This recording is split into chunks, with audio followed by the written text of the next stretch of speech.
கேள்வி ஒன்றாக இருந்தாலும் பதில் எப்படியா இருக்கும், ஆளுக்கு ஏற்ற மாதிரி மாறுபடும். நேரில் வந்துட்டா என்ன பண்ணிடலாம், எல்லா கேள்வியும் கேட்டு தெளிவாக. அதுக்கு தான் சத் சங்கம். என்னுடைய நோக்கம் எல்லாம் மனிதர்கள் எல்லாம் மகிழ்ச்சியாக இருக்கணும், அவ்வளோதான். பரமபத விளையாட்டில் பார்த்தோன்னே இது ஏனி இது பாம்புன்னு தெரியுது. ஆனால் உங்கள் கையில் இருக்கிற காயினை கீழே போடும்போது அது என்ன நம்பர் வரப்போகுதுன்னு உங்களுக்கு தெரியாதே. அங்கேயும் மறைக்கப்பட்டுருது. பாவம், நீங்கள் போட போகிற நம்பர் 2ஆக இருந்தால் என்ன பண்ணுவீங்க, பாம்பாக இருந்தால் 2ல் இறங்கிடுவீங்க. போட போகிற நம்பர் 3ஆக இருந்தாக்கா ஏனி, 2ஆக இருந்தாக்கா பாம்பு. என்ன பண்ண போகிறீங்க? அப்போ கையில் தானே வச்சுக்கிறீங்க. உங்கள் கையில் வச்சுக்கிறத போட்டால் நீங்கள் நினச்சபடி வரப்போகிறதில்ல நம்பர். ஆனால் சகுனி கையில் இருந்த தாயம் அப்படி இல்லை, அவன் நினச்சது விழும். ஏன்னா அவங்க மூதாதையர்கிட்டேருந்து எடுக்கப்பட்ட எலும்புலேருந்து செய்யப்பட்டது. அந்த கதைகளுக்கு பின்னாடியெல்லாம் ஒரு சூட்சமான விஷயங்களெல்லாம் சொல்லி வச்சுக்கிறாங்க. நீங்கள் ஒரு மகாபாரதத்தை ரொம்ப கேவலமாக முட்டா பசங்க முழு அறிவுன்னு சொல்லுகிற முட்டா ஒருத்தன் முக்கியம் என்னன்னா அது அப்படி தான். அந்த புக்கு கேவலமாக கேடு கட்டு போயிடும், அசிங்கப்படுத்துறானுங்க. அவன் சகுனி எப்படி அவன் நினச்ச காயினை போட முடிஞ்சதுன்னு ஒரு கேள்வி கேட்க மாட்டீங்களா நீங்கள்? எப்படி அவன் நினச்சான், வெற்றி எப்படி அவன் கையில் வச்சுருந்தான்?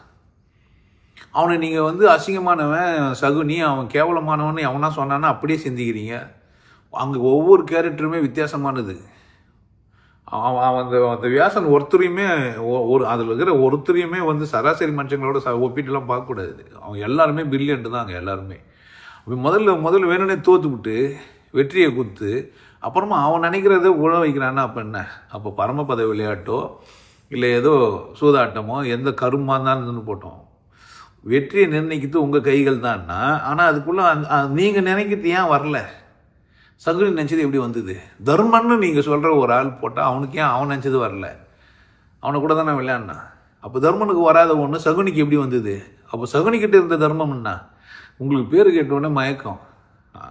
பரமபதத்தை பார்த்தோடனே நீங்களாம் மயங்கிக்கிறீங்க. பரமபத விளையாட்டு கூட பரவாயில்ல பொழுது, வாழ்க்கை விளையாட்டு ரொம்ப சீரியஸாக இருக்குது. இதில் எது ஏனி எது எனக்கு பாம்புன்னு தெரிய மாட்டேங்குது. இந்த பக்கம் வசந்தமாலை படத்தில் அந்த பாட்டு சொல்லுவார், மரணம் என்னும் தூது வந்தது, அது மங்கை என்னும் வடிவில் வந்தது, அவளைத்தானே நான் நினைத்தது, கை முள்ளின் மீது ஏன் விழுந்தது, காதலே கோன்வார். பாவம் பாவம் பாவம் அந்த மனுஷன். வாழ்க்கையில் எது பாம்பு எது ஏனி எது பரமபதெல்லாம் கிடையவே கிடையாது. அங்கே கொண்டாட்டம் தான் இலக்கு. என் கையில் இருக்கிற காய் எது விழும்போதும் எனக்கு தெரியாது. அப்போ யார் நிர்ணயிக்க போகிறான்னா இந்த சுற்றி இருக்கிற அட்மாஸ்பியரில் நடக்கிறது தான்.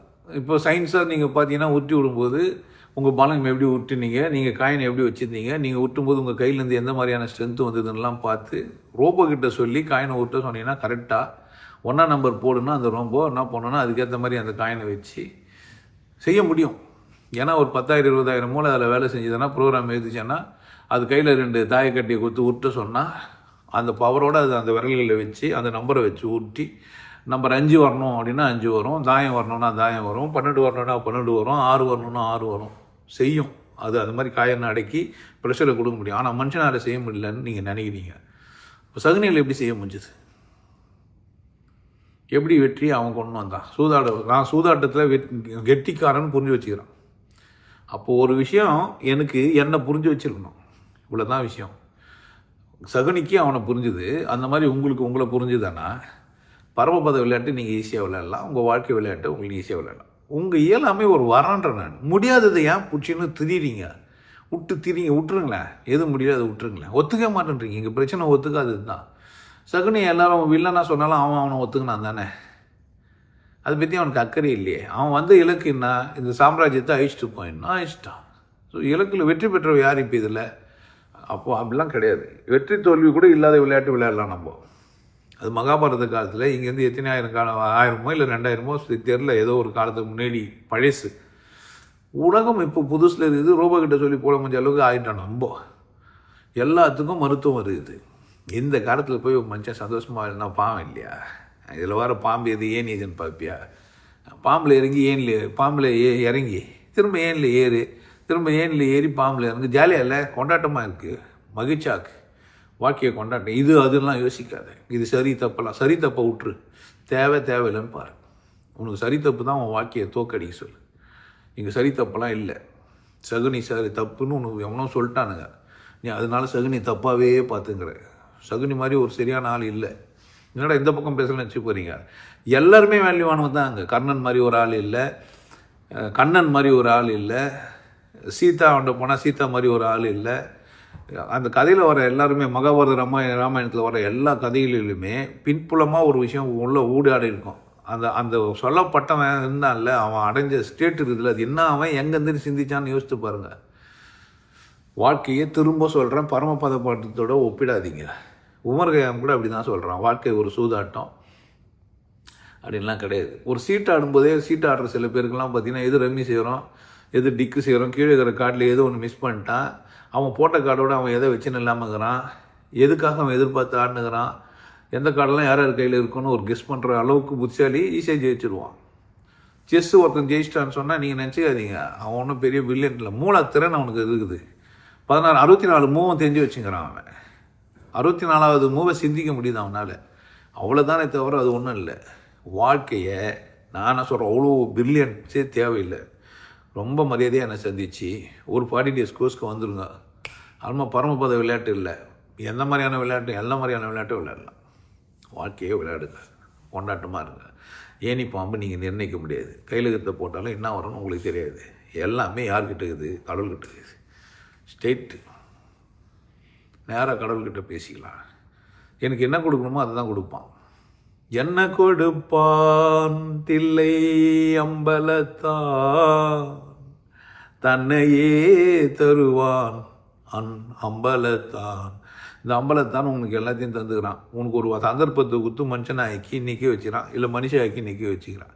இதில் சந்தோஷமாக இருக்குது எப்படின்னு சேவியாக விட்டு அவனா நினைப்பான், இவனா நினைப்பான், அவனா நினைப்பா, இவனா நினைப்பா, யார் யார் என்ன நினைப்பாங்க. இதில் எது பாம்பு, எது ஏணி, எந்த பாம்பு எந்த ஏணி இருந்தாலும் சாவு நிச்சயம். ஏனில் ஏறியோ பாம்பில் ஏறியோ அது தெரியாது. பரமபத ஆட்டத்தை முடிச்சுட்டு போயிடுவேன். அதனால் இது வெற்றி தருமா, இது தோல்வி தருமா, இது சரியான பாதை தானா, இது அப்படிலாம் கிடையாது. சந்தோஷமாக இருக்குதா, கொண்டாட்டமாக இருக்குதா, செஞ்சுனே இரு. நீ போய் நிற்கிற இடம் இரவுநாட்டை தான் இருக்கும். என் வீடியோ பார்க்குறதே உனக்கு பெரிய வாரம் என்ன கேட்டால், பெருமைக்காகலாம் சொல்ல. அது மாதிரி பார்த்துட்டு பேர் பரமபத விளையாட்டெல்லாம் ஈஸியாக விளையாடலாம், ஜாலியாக இருக்கா. உங்களுக்கு எல்லாருக்கும் ஒரு விஷயம் சொல்றேன், ஆனந்த வாழ்வு அப்படின்ற ஒரு கோர்ஸ் யூடியூப்ல போட்டு வச்சுக்கிறேன். Happy life course. நீங்க மெம்பர் ஆனீங்கன்னா ஆனந்த வாழ்வு கோர்ஸ் நேரடியாக நீங்க யூடியூப்ல பார்க்கலாம். ஃபேமிலியா டிவியில போட்டு என்ன பண்ணலாம், எல்லாரும் ஃபேமிலியா போட்டு பார்க்கலாம். ஒருத்தர் தான் சப்ஸ்கிரைப் பண்ணீங்க, 5 பேர் 6 பேர் என்ன பண்ணலாம், நீங்க அதை பார்க்கலாம். வாய்ப்பு பயன்படுத்திக்கப்பா. இறைவை உணர்வோம், இன்பத்தில் கிடைப்போம். குருசில யோகிய நாடு, உன்னை நீ கொண்டாடு, கொண்டாட்டம் உனது பிறப்புரிமை. மனம் மறப்போம், மனிதம் வளர்ப்போம். நல்லா இருங்க, சிறப்பாக இருங்க, கொண்டாட்டமாக இருங்க.